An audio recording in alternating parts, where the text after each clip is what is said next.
Wow, you are so mature for your age. People tossed it out as praise. What if the greatest compliment you ever received as a child was actually a cry for help? Maybe you remember it. You were still a kid, but the room felt heavy, and the adults around you were crumbling. No one said, "It's your job to hold this family together." But somehow, you picked it up anyway. You smiled when you wanted to cry. You guessed everyone's mood before they spoke.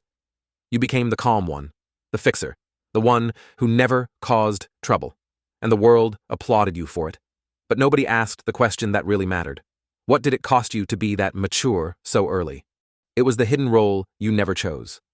Psychologists have a word for this: parentification. It's when the child starts carrying the emotional weight the adults should be holding. You become the listener, the referee, the tiny therapist, the shield. Over time, your brain learns a dangerous rule. My feelings are optional, their feelings are urgent.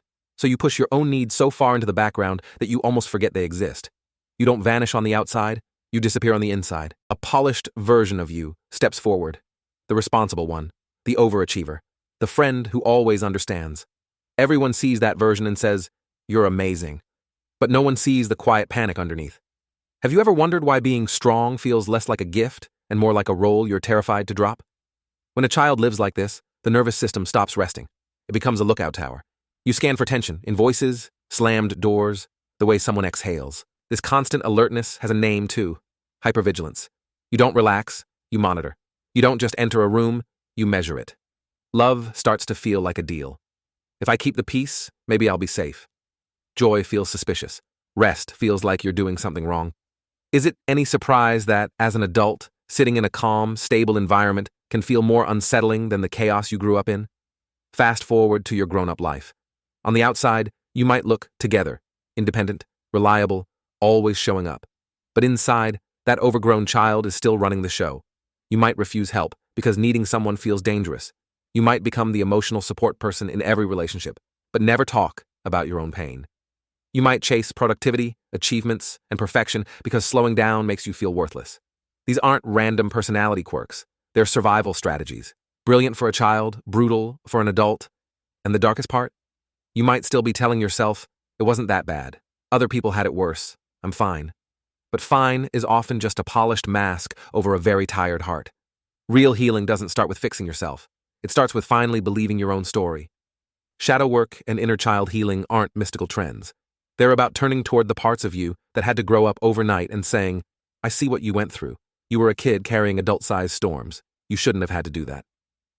One powerful question to ask yourself is, what did I need back then that I never received? Maybe you needed someone to say, "This isn't your fault." Maybe you needed to play without worrying who was upset. Maybe you needed to be asked, "How are you holding up?" You cannot go back and change the scenes, but you can stop replaying them in every relationship you enter now. Bit by bit, you practice new choices. Saying no without apologizing. Letting someone support you without rushing to give back. Resting without earning it first. It will feel strange at first, because safety is new, not because it's wrong. If you grew up too fast, there is nothing shameful about your maturity. It was proof of your intelligence and your instinct to survive. The problem was never you. The problem was that you weren't given a real option to be small, messy, or protected. But now, you do have a choice. You can choose relationships where your softness is welcome. You can choose to put down roles that were forced on you. You can choose to build a life where you're not always the emergency exit for everyone else. There will be days when you suddenly feel 10 years old again, tearful, scared, needy. That's not you regressing. That's the child you left behind, finally stepping out of the shadows to be held instead of ignored. Let them be seen. Let them be angry. Let them laugh too loud. Because the goal isn't to become a brand new person. It's to reclaim the parts of you that had to hide to survive. You didn't get the childhood you deserved, but you still have time to build an adulthood that feels like home. If this spoke to something deep in you, please like this video and support Alpha Reveals so we can keep making work like this. And remember, growing up early was never your failure. But choosing yourself now can be your revolution.